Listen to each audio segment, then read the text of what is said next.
So the topic is, where are you going? And of course, that's not like, where are you going for lunch? Or what's on your shopping list for Tuesday? Not that kind of where are you going, of course. But you know, where are you going? Or what are you doing? And you know what? All too often the answer is, well,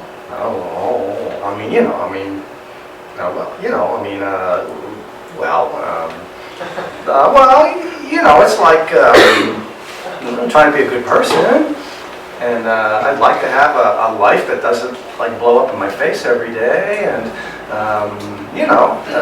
gee, world peace would be good, and I need to go get some bread.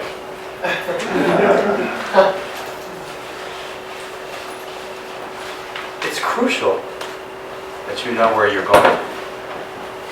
Because you know what, if you don't know what you're doing. And if you think about it, I mean, you've been around this world for a little while. And you watch other people, other beings. You watch all of us collectively. Does it look like we know what we're doing? All too often the answer is, that'd be no. I mean, way too much of us rape, pillage, and plunder, you know what I mean? I mean, literally, unfortunately. Why would it be that very beautiful human beings kill each other, steal from each other, hate each other, don't forgive each other? Like, how many locks do you have in your life? But do you have like all these wild animals in Calgary? Like there's bears and tigers, and you got to keep the wildlife out of the garage. Or is it other human beings that those locks are meant to prevent? I'm not saying it's an unreasonable thing, unfortunately. Then why do we have to have people walking around that carry guns for a living? Police. Again, is it because wild animals are all around and they might come eat us up? It's to try to prevent human beings from doing something against other human beings. And then we have to have the next level, the military. And believe me, I've served in the military. I am not saying I've served as a police chaplain. Thank God there are men and women that are willing to put on a Kevlar vest when they get up in the morning and a gun on their hip and put themselves in the position of trying to prevent someone with ill intent from being able to carry it out against someone else. Thank God there are men and women that are actually willing to go into the military and do whatever would have to be done to prevent some kind of gross level, one group of people trying to dominate at every possible level another group of people and impose their whatever that they want to impose by going to war. It's very unfortunate. So I'm trying to make a dramatic case. Maybe I've been successful. Like on your face, it's like, oh my God, oh God. Well, obviously there's more to the world than that. But that's perhaps a good way to look at the world. And then to bring it all the way back to ourselves. Oh, so what am I doing in the midst of this human condition? And of course there's, many people doing the best of the best things individually and collectively. Of course, thank God. But of course the question comes back to, well, what are you doing? And I'm not saying it's your job to figure out how to bring world peace. Whatever contribution you can make, yahoo. But it is your job to bring about peace in your own mind and in your own heart. And really, what better contribution can one make than reconciling the conflicts that arise in ourself? A great, man of wisdom is Krishnamurti. And he's written quite a bit, so you can find some of those, Amazon.com, electronically, I'm sure. But one of the things he said is that the condition of the world is the condition of the human mind. Well, Yeah, I think that's true. And it's not like those people's minds. Those people over there. Moi. That would be all of us.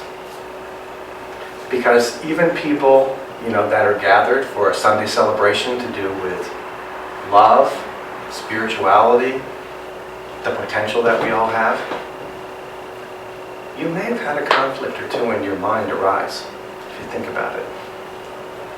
It may be that there is something more for each of us to really focus on and to be done, so that we resolve more and more fully how we look at the world, how we look at ourselves, how we look at each other. It may be possible for each one of us to love more than we think is even possible to love. So where are you going? What's really important? And it's all too easy to, we live in a world where it's easy to be on automatic pilot very easily. It's easy just to be doing the mechanisms of the day, the to-do list. And most of our to-do list, we have,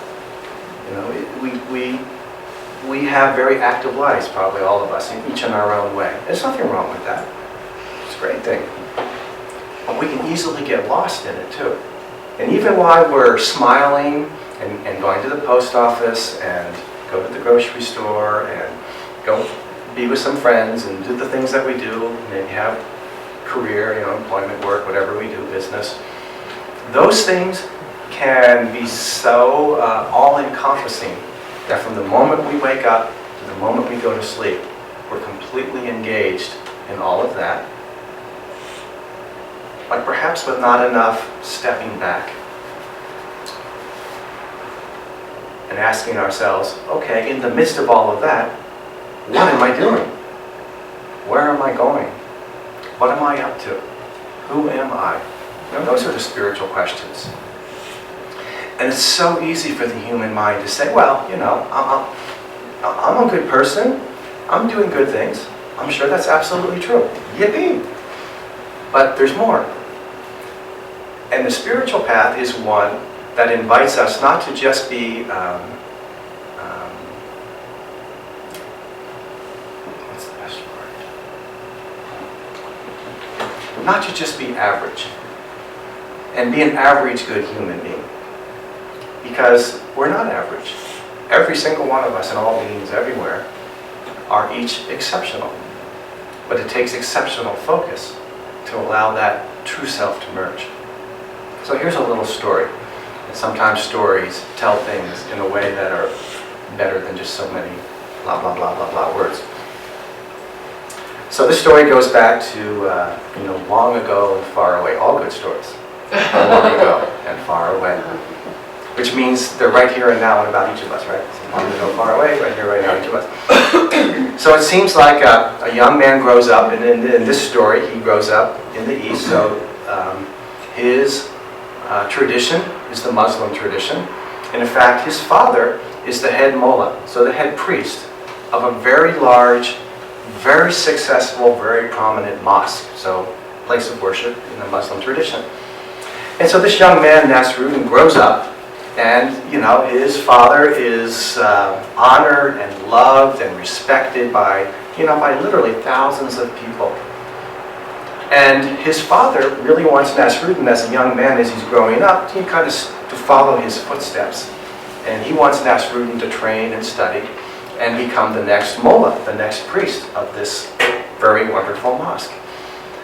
But you know how it often is, Nasruddin has his own ideas about what he wants to do, and it's not that. So as a young man, he has a little bit of conflict about it, doesn't say too much, and maybe he'll have a change of heart. He certainly wants to do what his dad wants him to do and please his father. And after all, it sounds like a very noble thing. It sounds like he could be very helpful to his community and to the world. He would have a good life. And what's wrong with all of that? He just doesn't want to. So the day comes when he's nearing the age, we'll say he's 20 or 21, he's coming into his full adulthood, and his father said, it's really time for you to start having more of a role, and we need to transition from me, I'm getting a little up in the years, and start transitioning to you. And Nasrudin just says, now's the time I have to say, says, Father, I cannot do it. I don't feel that calling. I love God, I love you, but it's not my path to follow in your footsteps so directly. I must seek my own life. In fact, I'm planning within the next few weeks to set out from here out into the world. And please, Father, give me your blessing. Please. Oh, Father's wise and kind. And it breaks his heart because this is the vision he's held.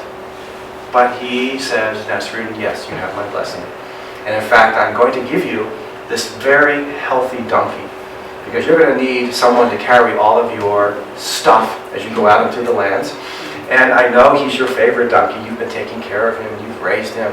And you're going to need a companion as well. And it's a big world out there. So Nasrudin's very happy. He's very pleased that his father's going to support him. And he's going to do his best to give him the things that he needs so he can leave home and do whatever, he's not sure, but find his way in the world. So a little time passes by and Nasrudin leaves. He embraces his family. He leaves with their blessing, so he and his donkey set out on the road. Well, many, many, many years pass, and all kinds of experiences come and go. Nasrudin and his donkey travel near and far, looking to find out, what is the meaning of life? What is the purpose? What should I really do? Where should I contribute? What's the truth? What's the nature of God? All that spiritual stuff. So, after many years have gone by, Nasrudin is going from one town to another, and it's kind of a long distance from this town to the other. So he's kind of in the middle of nowhere, between the towns, in a very remote area. And now this donkey's getting a little elderly. And he notices the donkey's having a hard time. And unfortunately, right there in the middle of nowhere, right in the middle of the road, as we say in spiritual traditions, the donkey makes his transition. He dies. So, dead donkey. And there's Nasrudin, and it just strikes him very symbolically, but also very personally, that this being who's been his companion, who's traveled all these years and gone through all these places and had all these experiences together, that the time has come for that transition, for that death. And it's also very poignant for himself. He hasn't really found what he's looking for yet. He hasn't found all his answers. He's not sure what he really wants to do with his life, even though he's been years trying to figure it out. He hasn't really found out all the answers about spiritual stuff, who he is, and what's the nature of God, what's the relationship between me and God, and all that stuff. So it's all it all bubbles up in that moment, and he just sits down beside his donkey and starts to weep. Well, it comes to pass that even though he's in the middle of nowhere, a little caravan of other merchants is coming down the road. Donkey's in the middle of the road, Nasrudin's in the middle of the road, and Nasrudin is just sobbing and crying, and it's just one of those times. So the merchants stop, of course, and what's wrong? What's happened? They can see. Nasrudin says, "Oh, my donkey died, and I don't have, really any way to carry my possessions any longer. I don't even know where I'm really going. I don't really know what I'm doing." The merchants, they can relate. They can relate to the human dilemma. They say, "Well, the least we can do is, can we help you bury your donkey? Would that be some support? And if you want, actually, you can travel with us, and we can take some of your possessions, and things will work out." So Nasrudin says, "Oh, you're so kind. That would be so helpful." So they take the donkey to the side of the road, and they make a grave, and they lay the donkey in the grave with great respect and honor. And they say, "Well, we need to keep on going. Do you want to come with us? Please join us." And Nasrudin says, "No, I just think I need to have a little more time here. And the other people will come along. It's not that nobody travels this road. And I have some food and some water. I have a tent I can put up. I just feel I need to stay and contemplate where to from here." So they understand, and so they leave.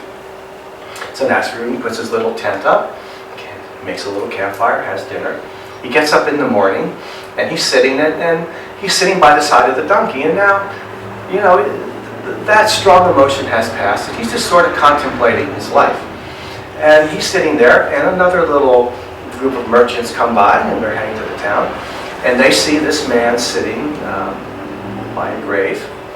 set up a little tent there, a little camp, and they think, oh, gee, I wonder who passed away.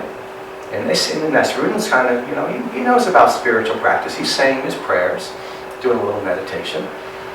And so the merchants think, we should probably do a little more of that too. We've been pretty neglectful of our spiritual practice, and here's a guy doing it, and somebody probably pretty important is buried here. He's staying with them. Maybe it's his father, maybe it's some brother, maybe some uncle, we don't know. So they don't say anything. They don't want to disturb him. They just get out their prayer shawls and their little blankets, and they sit and begin to meditate. So now there's about 20 people sitting around this grave, meditating and being very quiet.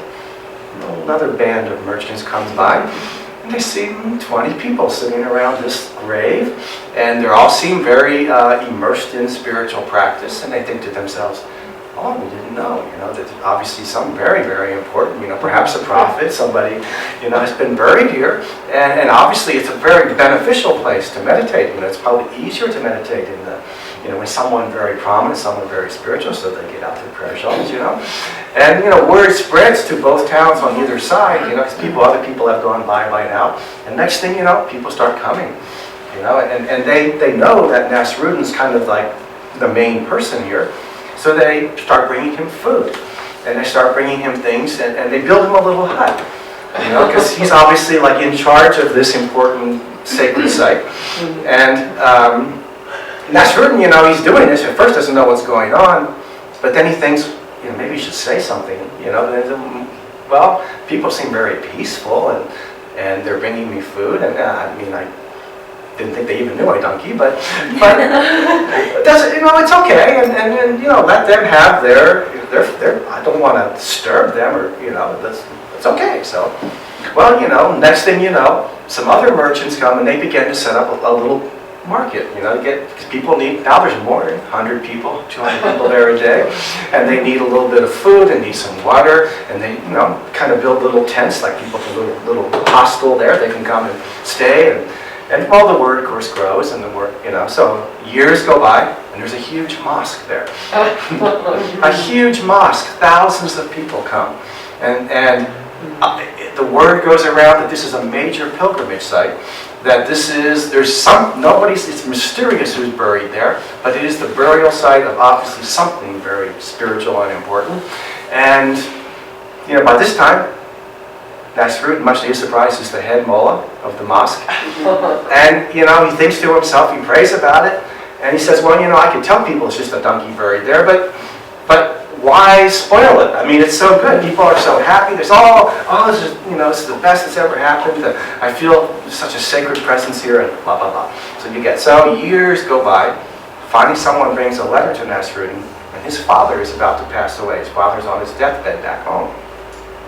And Nasrudin says, boy, I really would like to see my father before he dies. So he arranges for his staff minister to take up duties, and he heads down the road and travels to see his father. So his father is there, and he's so glad to see him, and Nasrudin's glad to see his father. And the father says, tell me, son, you've been gone for a long time. I've heard some rumors that actually you are a mullah now. Is that true? You didn't want to be one. Nasrudin says, it's true. The father says, there has to be a story here. Well, how did it happen? So Nasrudin tells the whole story, and the father, just kind of as sage-like, same thing happened to me. So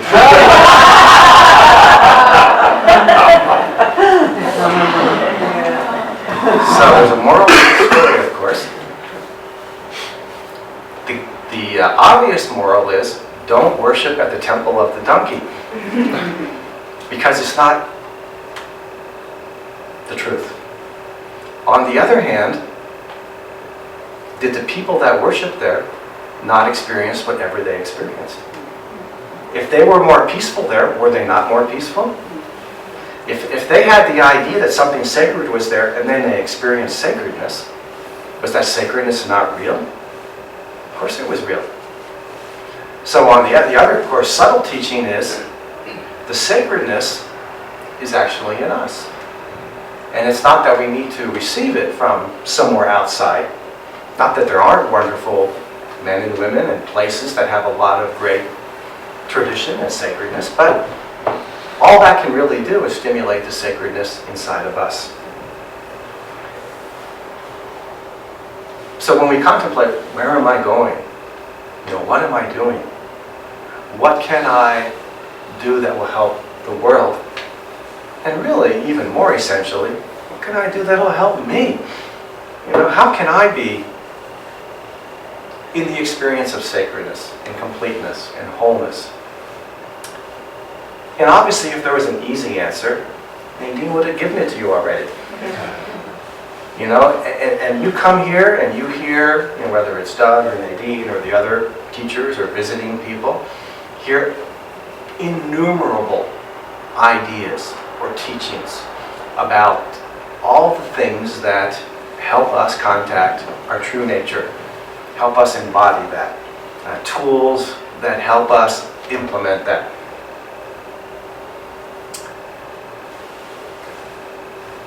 It's no different for any of us than it was for your grandmother or grandfather, or their grandmother, or their grandfather, or as far back as you want to go, or as far back or far forward as you want to project. The good news or the bad news is, this is what it's like around here. This is how it goes. There is the world and all that it spins out, and there is spiritual reality. And we each find ourselves with, so to speak, one foot in each. We have our experience in this world. It's very engaging. Sometimes it's like, Yahoo, yippee, this is the best. I'm so happy, my life is wonderful, things are great. And then sometimes, it's exactly the opposite. Oy vey. Woe is me. When has it ever been different? So if there's a teaching I could give you to contemplate is, it's not so much about trying to make it different. It's starting to be different in the midst of it. I certainly recommend you use all your spiritual tools to have the best possible life you can. But it's not so much that if we were to live in a different house, if we could trade in and recycle our husband, wife, partner, son, daughter, mother, father, sister, brother, friend, boss, co-worker, employee, neighbor, that would be the answer. Just recycle people so that we could get new ones. It's not even that if all the people around us were to be completely happy, then everything would be okay. What it's really about is doing what the spiritual path invites us to do. And the words, for me, the words that I use, and you could say it different ways, but so feel free to translate any way you want. Know God. Don't be messing around now. Know God. You know God. Find out. How do you find out? Look. Where do you look? In yourself. What? Really? In me? The last place that would seem to be reasonable in a common sense kind of way. But whatever religion or great teacher has ever said, God is far away and hard to find. So don't even bother. Leave it to the professionals, and then we'll give you a book report on it. Hasn't every teacher invited everyone who hears them to make the sacred journey? And God knows, easier said than done. And there's no one here that says, okay, I'm geared up, I'm booted up, I'm ready to go. Now where do I turn? Do you have a better map? Of course, spiritual traditions and spiritual teachers give you the best map they have. But even the best teacher can't really give you your map. Why didn't Jesus come and say, look, I know there's problems around here. I'm not going to mess around. I'm just going to heal everybody of everything right now. All free. No more sickness. No more depression. No more poverty. No more stupidity. No more egoism. Why not? can't be done, can it? It's this whole free will business thing. That each of us is an individualized expression of the infinite. Infinite, individualized. Infinite, individualized.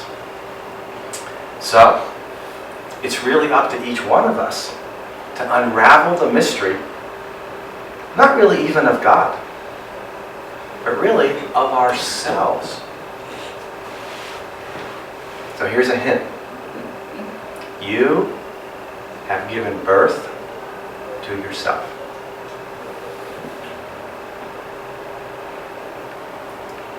And the good news is, you know what you're doing. Often in spite of ourselves.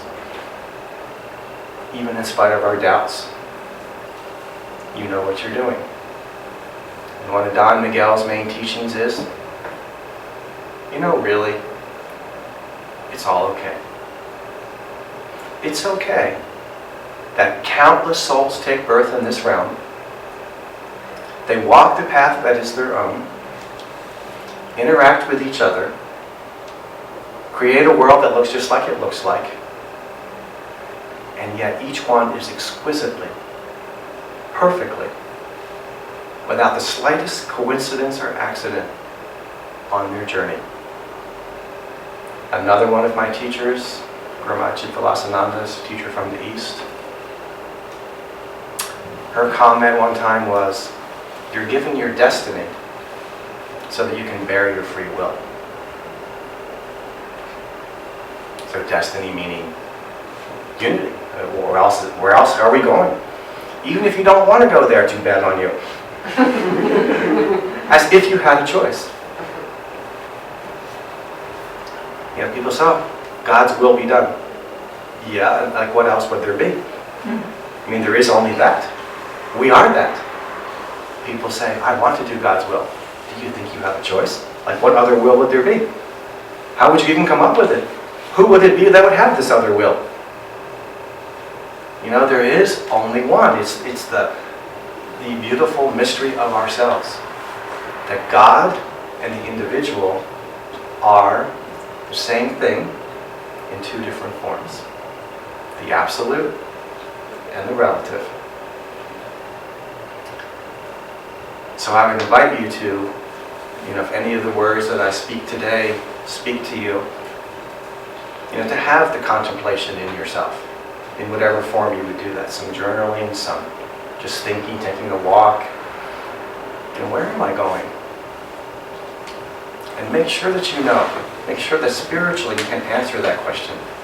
When you wake up in the morning, and somebody else is there, whoever that other person is, whether it's a son or a daughter, or a partner or a spouse, or whatever it may be, somebody's there. And I hope you don't say, oh my God, they're still here. Oh God. You know, may it be, my God, another day to spend with my beloved. You know, may that be how you feel about yourself. When you wake up and it's like, oh no, I'm still me. I was hoping I become self-realized overnight. You know, may it be, I'm still me. You know, how precious. Well, you get the point.